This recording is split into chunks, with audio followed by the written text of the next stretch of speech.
सभी को नमस्कार। राजकीय आयुर्वेदिक चिकित्सालय उड़ैया डी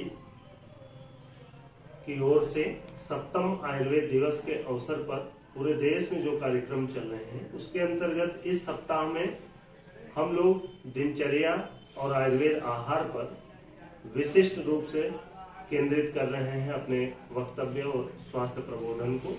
उसी के अंतर्गत मैं आप सबको बताना चाहता हूं कि हमारी दिनचर्या कैसी होनी चाहिए। एक आदर्श दिनचर्या, खास तौर से जैसा देश हो उसके अनुसार से दिनचर्या होती है। जैसा कि हम जानते हैं कि भारत विविधताओं का देश है। यहाँ हर प्रदेश में लगभग कुछ न कुछ भिन्नता होती है हमारे परंपराओं में, हमारी संस्कृतियों में। उसके अनुसार ही दिनचर्या में आमूलचूल परिवर्तन दिखते हैं। जो दिनचर्या एक आदर्श बताई, क्योंकि हम लोग मध्य क्षेत्र में हैं, तो मध्य क्षेत्र के लिए क्या दिनचर्या होनी चाहिए, उसमें एक आदर्श दिनचर्या जो एक स्वस्थ व्यक्ति को अवश्य पालन करना चाहिए। रोगियों और आतुरों के लिए नजदीकी आयुर्वेद केंद्र पर जो आयुर्वेद चिकित्सक हैं उनकी सलाह से इसमें परिवर्तन किया जा सकता है। आयुर्वेद में जो दिनचर्या का वर्णन है उसमें सर्वप्रथम बताया गया है कि ब्रह्म मुहूर्ते उत्तिष्ठ। ब्रह्म मुहूर्त में हमें जगना चाहिए। ब्रह्म मुहूर्त का अर्थ क्या होता है? ब्रह्म मुहूर्त का अर्थ होता है सूर्योदय से एक घड़ी पूर्व। एक घड़ी का अर्थ, एक मुहूर्त का मतलब होता है 48 मिनट। तो लगभग सूर्योदय से 48 मिनट पहले ब्रह्म मुहूर्त होता है, उस समय हमें जगना चाहिए। उसके बाद शौच और मुख धावन आदि कार्य करना चाहिए।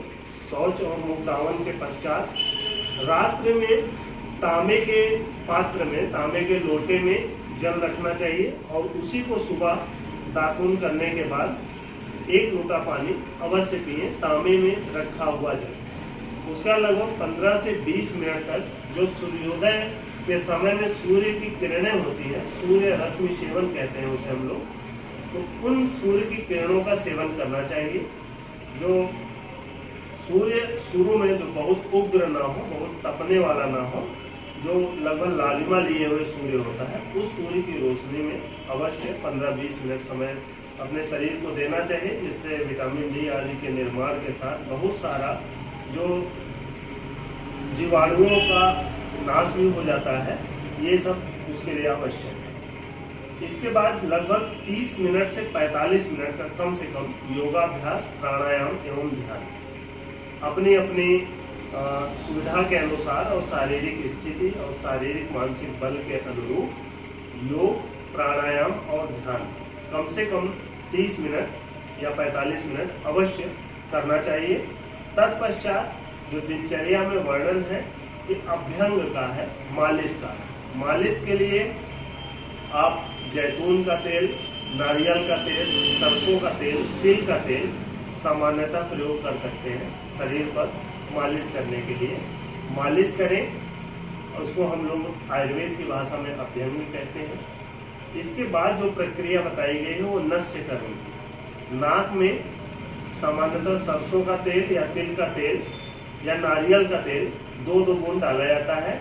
इसके अतिरिक्त आप अपने नजदीकी आयुर्वेदिक केंद्र से आयुर्वेदिक चिकित्सक की परामर्श से अणु तेल या षडबिंदु तेल का भी नस्यकर्म कर सकते हैं। 2-2 बूंद दोनों नाक में डालना है और एक बार कम से कम प्रातः काल में अवश्य नस्यकर्म करना चाहिए। इसके पश्चात जो अगला कर्म है कवल। कवल का अर्थ होता है कि पानी और थोड़ा सा उसमें सेंधा नमक डाल के उसको गुनगुना कर लें और उससे गरारा करना होता है। और अगर हो सके तो थोड़ा सा हल्दी भी उसमें मिला देंगे, क्योंकि हल्दी का बहुत ही अच्छा एंटीबैक्टीरियल, एंटी इंफ्लेमेटरी इफेक्ट होता है। तो हल्दी भी उसमें प्रयोग कर सकते हैं। उसको अच्छे से गर्म कर लें और गर्म करके जब ठंडा हो जाए, सुपोष्ण रहे उस समय उसको लेकर के उससे गरारा अवश्य करना चाहिए। इसके बाद सिर से स्नान करना चाहिए। सिर से स्नान जो करते हैं उसमें पानी बहुत ज़्यादा गर्म नहीं होना चाहिए, बालों के लिए वो नुकसानदायक होता है। बहुत ज़्यादा ठंडा भी नहीं होना चाहिए, पूरे शरीर की त्वचा के लिए भी नुकसानदायक है। तो सुपोष्ण जल हो या ताज़ा जल हो उससे स्नान करना चाहिए। साबुन जो आते हैं साबुन का प्रयोग किया जा सकता है, लेकिन बहुत दैनिक प्रयोग उचित नहीं है। अल्टरनेट डे पे साबुन का प्रयोग नहाने में किया जा सकता है। इसके बाद जो पानी है वो उष्णोदक का प्रयोग ही सर्वोत्तम बताया गया है। जैसे शरद ऋतु इस समय चल रही है, शरद ऋतु में अंशोदक का वर्णन है, जो रात्रि में एक ताजा गुनगुना पानी गर्म करके उसको चंद्रमा की रोशनी में रखा जाता है और रात भर रखा रहे, उस पानी का पानी जो आपको ताम्र पात्र में बताया है वो उसे हंसोदक माना जा सकता है, उसका सेवन करें। और दिनचर्या में भी बाकी दिन में भी जो जल है वो सुपोषण अगर सेवन किया जाए तो उससे बेहतर कुछ नहीं है।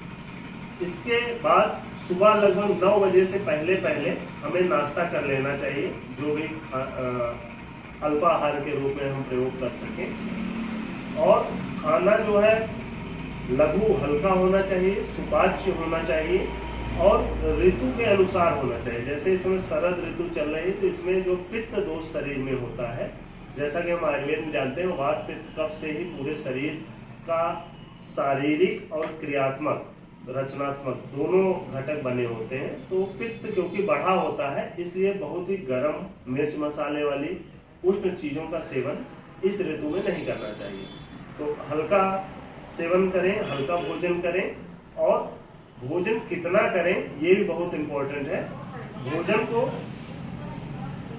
जितनी भूख है उससे थोड़ा कम ही करना चाहिए। जो आपके आमाशय में स्थान है उसका 1/3 भाग आपको ठोस आहार द्रव्यों से भरना है, 1/3 भाग जो है द्रव आहार द्रव्यों से भरना है और 1/3 भाग आमाशय का छोड़ देना होता है। क्योंकि पाचन के समय में जो क्रियाएं होती हैं उससे कुछ गैस उत्पन्न होती है, उन गैसों के लिए स्थान छोड़ना चाहिए। इसलिए कभी भी आकंठ नहीं खा लेना चाहिए कि जिससे जो क्रियाएं हो उसके बाद गैस को रिलीज होने के लिए, उसको ठहरने के लिए स्थान न मिल पाए। तो इस तरह से भोजन करना चाहिए। दोपहर का खाना 11 से 12:30 बजे के बीच में खा लेना चाहिए। शाम को लगभग 5 से 4 या 5 बजे अल्पाहार लिया जा सकता है, उसमें फल की प्रधानता रखना चाहिए। कोई न कोई मौसम के हिसाब से जो है फल का सेवन करना चाहिए।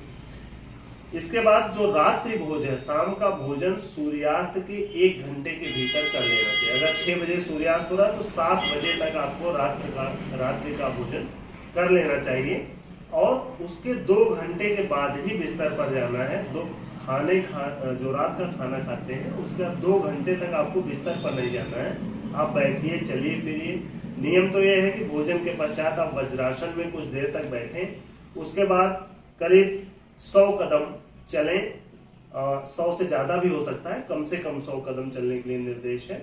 उसके बाद जब आप लेटें 2 घंटे के बाद तो बाएं करवट होकर ही लेटें कुछ देर तक। उसके बाद सोएं और फिर कम से कम 6-7 घंटे की नींद अवश्य पूरी होनी चाहिए आपकी। और दिन में सोना और रात में जगना दोनों ही वर्जित किया गया है। अपवाद स्वरूप ग्रीष्म ऋतु है, जब गर्मी का समय होता है, ग्रीष्म ऋतु में दिन में सोना बताया गया है कि अगर आपको जरूरत है, क्योंकि दिन बड़ा होता है उस समय, तो आप दिन में सो सकते हैं। इसके अतिरिक्त कभी भी आप दिन में ना सोएं। रात में अधिक जागरण ना करें, जगह नहीं, जल्दी सो जाएं। तो इस तरह से ऐसी दिनचर्या होनी चाहिए। तो इसी दिनचर्या का सब लोग पालन करेंगे। धन्यवाद।